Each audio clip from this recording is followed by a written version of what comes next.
everyone and welcome in this review video. My name is Maria and today we're gonna solve together an exercise on the first chapter of Excel dealing with Excel basics.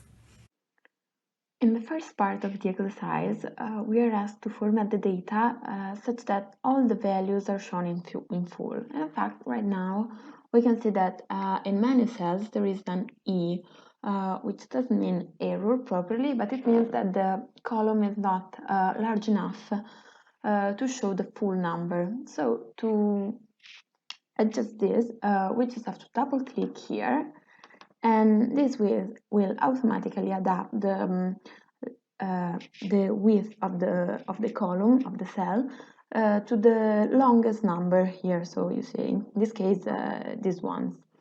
We do the same for all the columns so that all the numbers are shown properly.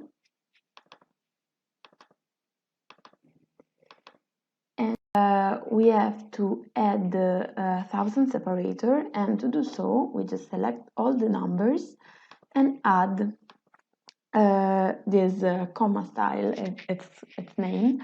So in this way all the numbers present are divided according to the thousands.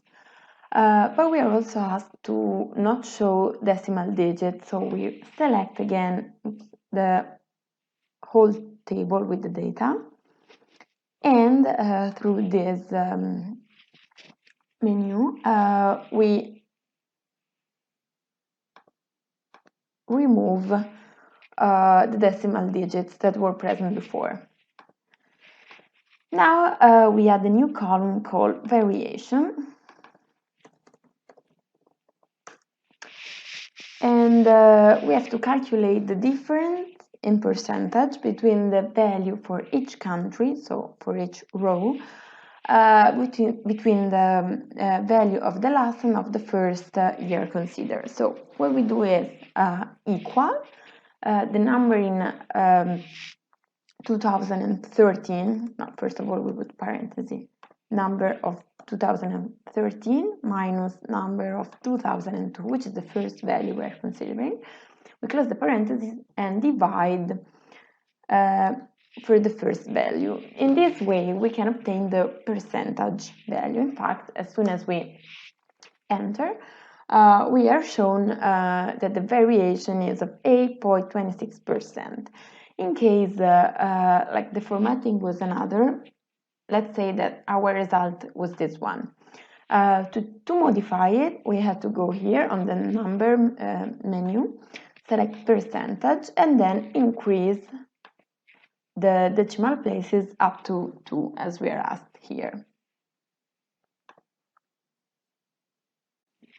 The second task of this exercise is to calculate the total European population per year. So we just write .eu.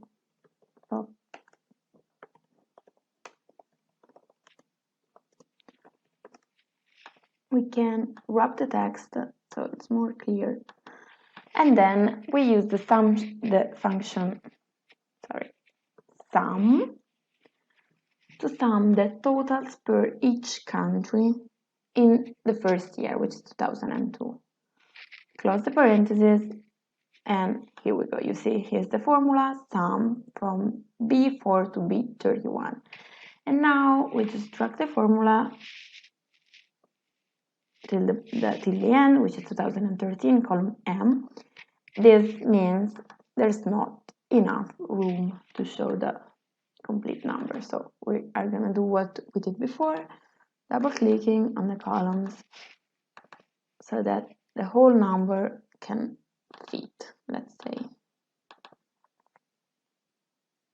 Okay, we did it. We are now asked to use the function to find the minimum and the maximum value per each year. So what we're going to do is maximum value, minimum.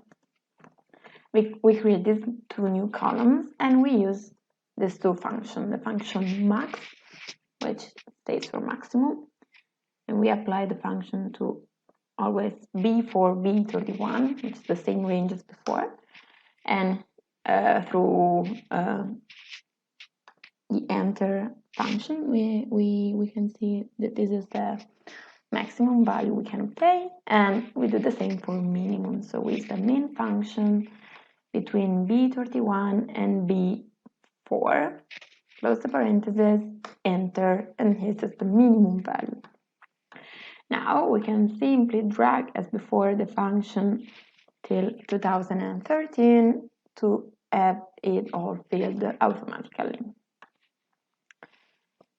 Oops. This shouldn't be here. Okay. And now, oh, we have to count the number of countries considered in the list. So we put a new label, number of countries. And to count the number of countries, we don't use the function count, because the function count counts the number of cells in a range that contain numbers.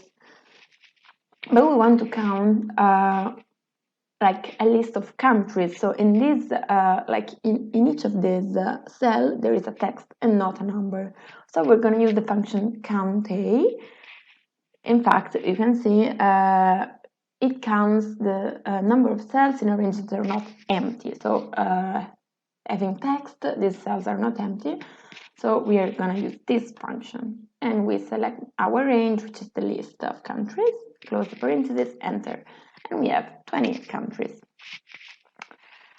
So point 2 is solved, I'd say. Let's go to point 3. We have to create a line chart that represents only the annual totals of the population. Make sure that the labels of the horizontal axis correspond to the table headers. So how do we do that? We select the total European population per year row. So we select all the values. We go to Insert, Line Chart is this one. And here is our graph. But of course, it's not complete. We have to carry on some more action on the graph. So first of all, we select data here, and we change the label on the horizontal axis. So we do here, you see horizontal category axis label, edit, and we select the years, as I said before, so from 2002 to 2013. Okay. Then we have to move the chart. You see that the labels here has changed. Then we are asked to move the chart into a new worksheet. So here we select Move Chart, New Sheet, and we call it EU Population Chart, as they suggest.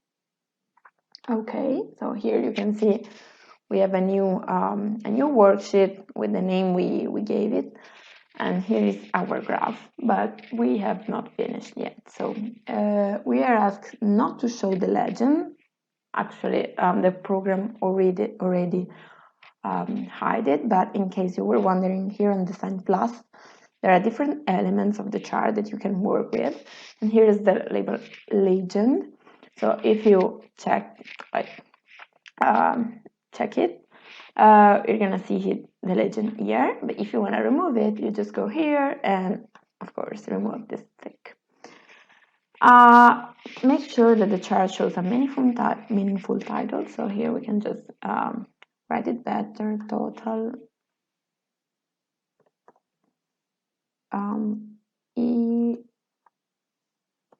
European population per year. I guess this should be good. And then we are asked to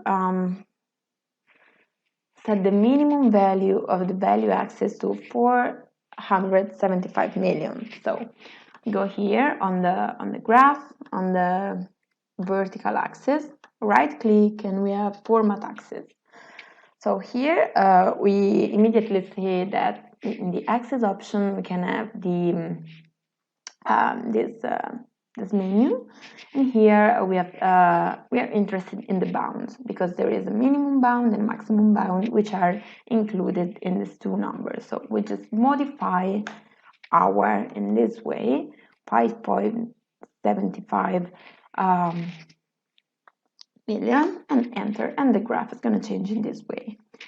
Then we have to change the color line, so we go here, we have to do it in orange, so we select here orange.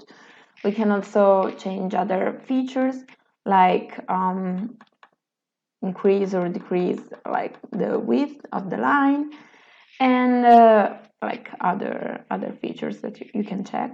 And then we are asked to add shading, so we go here, shadow, and choose one type that we like. Let's say this one. It's good. We close here, and this is our final chart completed.